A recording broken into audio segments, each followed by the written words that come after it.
Hello, everyone, and I hope you're having a great day. My name is David Silva. My name is Angel Rodriguez. And this is Something Newsy with the Mesa Press. Thank you guys so much for those of you who are tuning in right now. This is our first podcast of the semester. We're very, very excited to bring it to you. We're going to be talking a lot about Hispanic Heritage Month today, and it's kind of funny that we're talking about that subject because whether it's by chance or whatever it may be, I call it fate. Angel and I are both Hispanic, so you can kind of get a first-hand source of our experiences just overall being multicultural, living here in America, but also our grandparents and our ancestors of how life was back in Mexico as well. So one thing that really, really stands out to me is how easy it kind of is to take for granted the culture that we have here, because San Diego, it comes up from a Hispanic name. Yeah. And our culture is very, very strong here. Like, you look everywhere, what's like the biggest thing that you see? You see like tacos, like burritos and stuff like that. Taco stands all over the place. It's crazy. So it's just kind of easy to take for granted how well known our culture is when we see it daily. But that being said, it's also so much different having a culture established here in the United States of, you know, what a Hispanic likes, what a Hispanic should be, compared to like what it is on the other side of the border. And it's so easy to take that for granted with the border being just like right here. Yeah, exactly. It's right down here. So I don't know if there's anything that you think stands out the most, because you go to Mexico. Yeah, I go to TJ often, pretty much like every month. At least I go once or twice, just for some food with my family. It's very nice down. It's like nice to go for views, but in reality, when you go down there, it's not the same compared to San Diego. It's so much more different. It's just the people you see. You see a lot of homeless people, unfortunately. It makes you like think like, wow, how crazy it is. Yeah, I can agree on that too. It's kind of like, it's gonna sound weird, but it's kind of instantaneous. Like the first road that you hit to, like, compared from like being on the U.S. to like going into TJ, it's so much worse. It gets so much worse. Like, it's so choppy. There's like everything. There's like sometimes it depends how far you go down in TJ. Yeah. So on the roads, it's not even like pavement anymore. It's literally just dirt. No, yeah, they're just dirt roads. I remember one time, I was in Tecate. Tecate is a town in Mexico that I have family in. So we went there with my grandparents for my great grandma's, like, I think it was like 96 like birthday, something like that. But it was like on a rancho.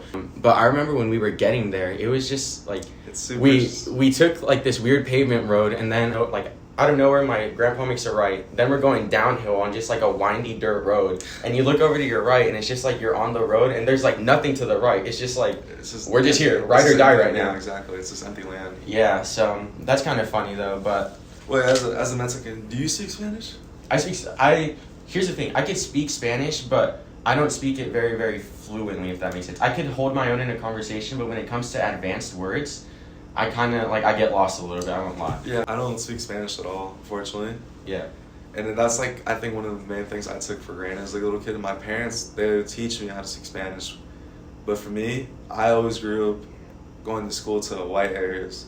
Like, my whole life, I've been to, all the schools I went to were in La Jolla, so I never, like, why would I care to speak Spanish? So it makes no sense for me. It was never really like a priority for you, because it wasn't like something that you thought was going to be necessary, even like your surroundings. It was something that you never like needed. Yeah, dude, because growing up, dude, at a white school, there's like, you never see any other Mexicans. Like when you did, you had a bus with them, but it was like only like 5 or 10 other kids. Yeah. But even then, they didn't even speak Spanish either, because they were all, grew up in white areas. Like, why would you need to speak Spanish here? Yeah, I know what you mean, because when I went to high school up there at Westview High School, and Westview High School is near Poway. It was kind of the same thing. I didn't really see much of like true Mexican people. Yeah.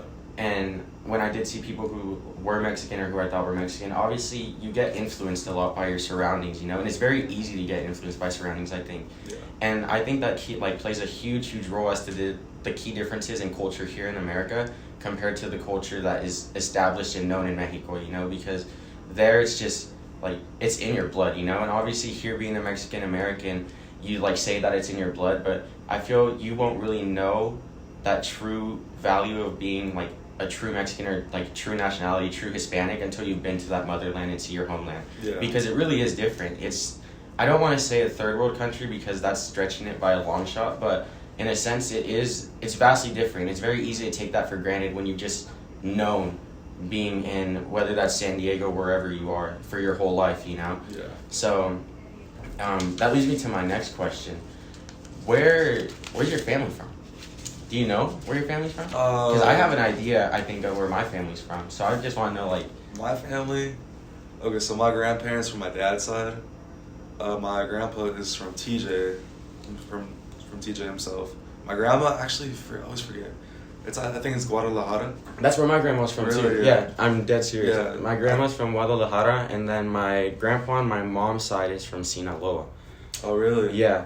So, in all honesty, I don't know the exact details of how they met, but all I know is that they did meet, and then when they had my mom, I think, like, as soon as they had my mom, that's when they crossed over, and my mom grew up here, but my mom was still, like, very, very back and forth, like, she would constantly visit, going to Mexico and stuff like that when she was little. Really? Yeah, but my mom grew up here, so I'd say, like, my family's Mexican-American family, not true from there, but my grandparents are. My grandpa, on my dad's side, though, that's where it gets weird, because I'm actually part Spaniard, too. Really? You're part Spaniard? Okay. My grandpa's heritage, I guess, on my dad's side has Spaniard in it, Really? and then I'm Native American. So, do you know how your grandparents came over? I just want to say they came in, illegally, probably. What do you think about that, going to, like, Mexico and seeing firsthand kind of how it is? Do you think it really is just all trying to get opportunity and trying to, better 100%. better perform for their family? Yeah, 100%. So the people who come over here, they always try to perform, like, get more money for their family. Of course, that's the whole point of having a family. Like, what's the word? To provide for them. Yeah, like, to to provide. them, Always yeah. provide. Yeah. Yeah. And that's why they come over here. They want to provide for their family. Yeah. So it's just amazing when you see the opportunities to actually have.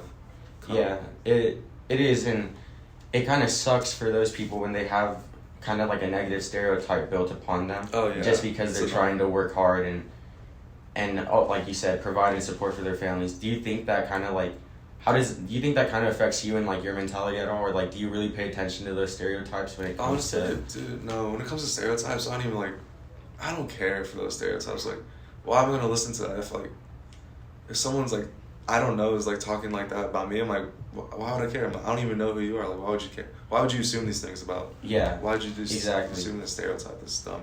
Yeah, I agree.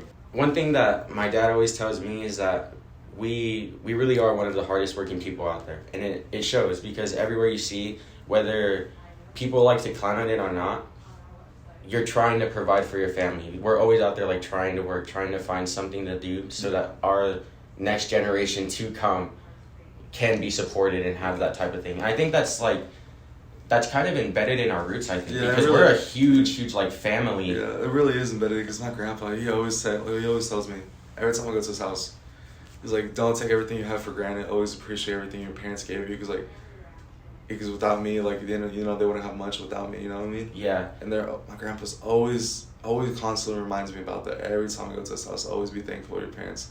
Always be thankful for the jobs they have. Thankful for everything they gave you. I feel like we need that, though. It's really easy to take it for granted. Some kids don't, or some people just don't realize that what they had. No, yeah. And I feel a lot of kids now, and just a lot of people our age now, it's very easy because we see our parents and we just assume that we've had it easy for so long. Exactly. It's easy to forget about that generation, like our grandparents who really fought and really had to struggle just to get here and make a better life. And that's something that I feel like we should thank them for, because we have the opportunity to be here now, and whether you call it like whatever you want to call it, it is just caring for your family and honestly just wanting to be better and provide for them. So, family's huge. What's your favorite family traditions? Honestly, Cinco de Mayo probably is one of my, or Day of the Dead probably. Yeah, Day of the Dead. Dia de los Muertos? Yeah. Yeah. It's probably one of my favorite ones. Yeah, that hits. What do you guys do? Usually, from my mom's side of the family, since my grandparents recently passed away, like the last 3 years, we celebrate a lot for them because, Yeah. it's very nice. Do you guys, we set up the porch. You ever seen the movie Coco? I was gonna say, the ofrenda, you guys put that up? Yeah, we do just like that. It's so nice to see it, dude. Yeah. How it is, like in the movie, how it is in real life. It's the same thing. It doesn't change. Yeah. It's beautiful to see that. We do the same thing. We put up an ofrenda because my dad's mom, my grandma on my dad's side, she passed away when I was 7. So we have like people that obviously we want to still commemorate and love even though they're gone. And I just love that you're able to like there's that part of our culture, because it really does, like, at that time of year make you feel close to that person. Like, Yeah. whether you believe in that stuff or you don't, it's just a way of reconnecting with that person. And me personally, I feel like there's more past this life, so I genuinely think that they are there with us in that day, because you don't just carry traditions for no reason, you know? Exactly, yeah. They're there for, like, traditions last because obviously they mean something, but I feel like they're It's like sacred. special. Yeah, it's special. So we do the same exact thing. For me, I honestly have to say the tamales that we cook up every year, though. It's hard not to. Tamales are rare for people who don't know. They really only come around during Christmas time. So when we Honestly, get them, probably my favorite food to eat of all time. oh, like, easily, like, top 5. Yeah. We'll get into that, but easily, like, top 5. But they only come around, like, once a year. So Yeah. when we get them, you have to get your fill in. There's, like, you just have to. It's nonsense. But the good thing is, I don't know, like, your family, but my grandma, when she makes tamales, she makes a lot. Yeah, my grandma makes a lot Like, too. there's a lot. Like, they dedicate a whole day to just Yeah. prepping those things. I'm telling you. I can relate to that too, because that's what my family does. When my mom and my grandma does that, dude, it takes them like a whole day just to make tamales. Yeah. Any type of food they make. Dude, it's an art form. You can't mess with it. It's an art form. Like, it's honestly. one of the hardest like things to do. Have you seen them actually make it? Yeah, the process, dude. I feel so bad for them sometimes. Like, they're just like super tired at the end of the day once they're done, because it literally start from the morning to the night. Like, you know how crazy that is? Yeah, no, it is crazy. And the process of making tamales is like, it's, when you get it, it's practically just raw dough and like raw, like, all ingredients are raw. So you have to like formulate it and fold it and roll it up. And then after you roll everything up, like with whatever you want inside, whether that's meat, cheese, then you have to like steam them, kind of like dumplings in a way. Yeah. Like, that's the best. That's just what came off the top of my head right now. Yeah. But what's your top 5 foods then? Top 5 foods. Top 5 Mexican foods. Okay, so for me, number 1 and 2 is rice and beans. Because my grandma, when I was little, that was my favorite food, and she knew I loved eating that, so she always made that every time I go to her house when I was little. Okay. And then 3 is probably tamales, 4 is tacos, and then 5 is, I don't know. When I go down to TJ a lot, I like to go like eat lobster. So Lobster? What? yeah, the lobster. Lobster in TJ? Yeah, it's so good. I've never had lobster in TJ. No? Where do you go? I go to Puerto Nuevo. Okay. It's called a restaurant called Ángel del Mar. Mm-hmm. It's really good. A lot of people go there. It's like probably one of their best restaurants. They have like this little area that's just like dedicated to restaurants. Really? Yeah, there's probably like 50 restaurants in just this little area alone by itself. No, I believe that without a doubt. Yeah. Yeah, it's crazy. But there's only like a couple that are really like popping, honestly. Oh, Like, there's a lot of them, but not that many people go to. But the main ones are just really at the bottom. Those are the best ones to go to, in my opinion. You said tacos, but you gotta be more specific with that. There's many kinds of tacos. What's your favorite kind of taco? Like, are you talking carne asada, Carne asada, adobada, or like, what's going on here? the tongue, cabeza, or the You really like cabeza? yeah, it's actually good. Have you had lengua? Yeah, I can't. Lengua's tongue, by the way. yeah. Tacos of tongue. I can't. I haven't tried them. I don't like No, them. it's not bad. It's just really like Chewy, I've heard. it's really chewy, but it's not bad if you put like the red salsas and nothing. No. Okay, No. what do you feel about this when people put like beans in the tacos? You ever seen that before? I've seen that before. Okay, here's my thing. I don't think that's like a bad thing. Yeah. I don't have a problem with it, because me, realistically, when I eat my food and I eat my food with a tortilla, I'm kind of just like, I'll tear a part of my tortilla off and then just kind of like pick at like a big portion of everything, and then I'll just eat it, you know? Yeah. So me personally, I like when the flavors are integrated like that. Okay. I don't know if you could call this a hot take. I hate sour cream. Really? Yeah. I mean, I don't ever use it though. Like my dad uses that every time. Yeah, like just crema in general, Yeah. like stuff like that. I hate that. Yeah, I can't. I don't like to use it. It doesn't benefit it at all. It doesn't like, make at sense in my all. opinion, yeah. So. But for Mexican foods, like a lot of different cultures, like from Mexico.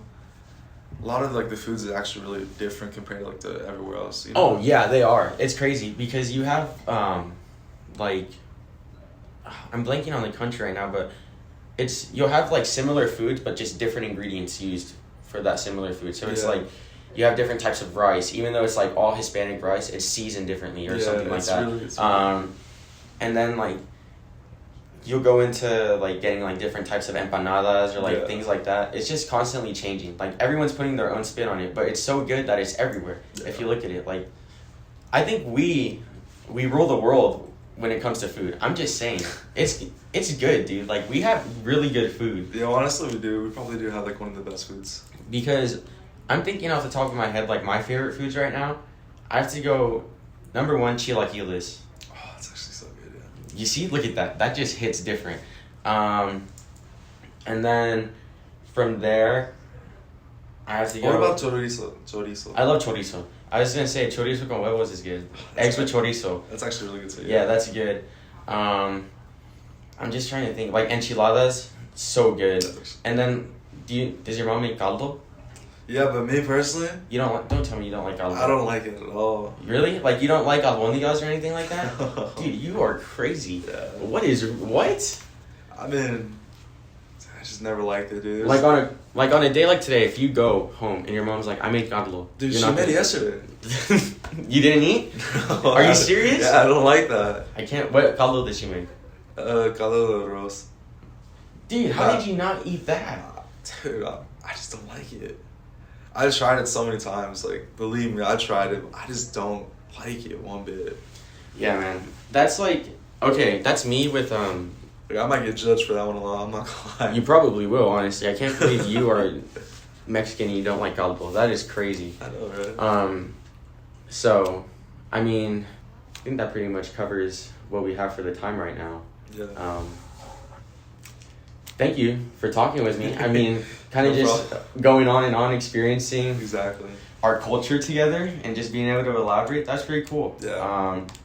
I found it very fascinating just learning about your family, kind of just the similarities that we have within our families. Exactly. Just shows how similar and like how much tradition goes into just being Hispanic, or just how big culture is in just being us. Yeah. You know, like it's a huge part in the way we grew up, a huge part of just the people that we are right now. Those special moments and those traditions that we carry on are kind of like the only ways that we're able to see some of the family that we have. Yeah. Like whether that be across the border or just that we don't get to see all the time, you know. So thank you guys so much for listening to our first podcast and for bearing with us. We tried super hard and I think we did a really good job. So I hope you guys have an amazing rest of your day. Thank you again, and we'll see you on the next one.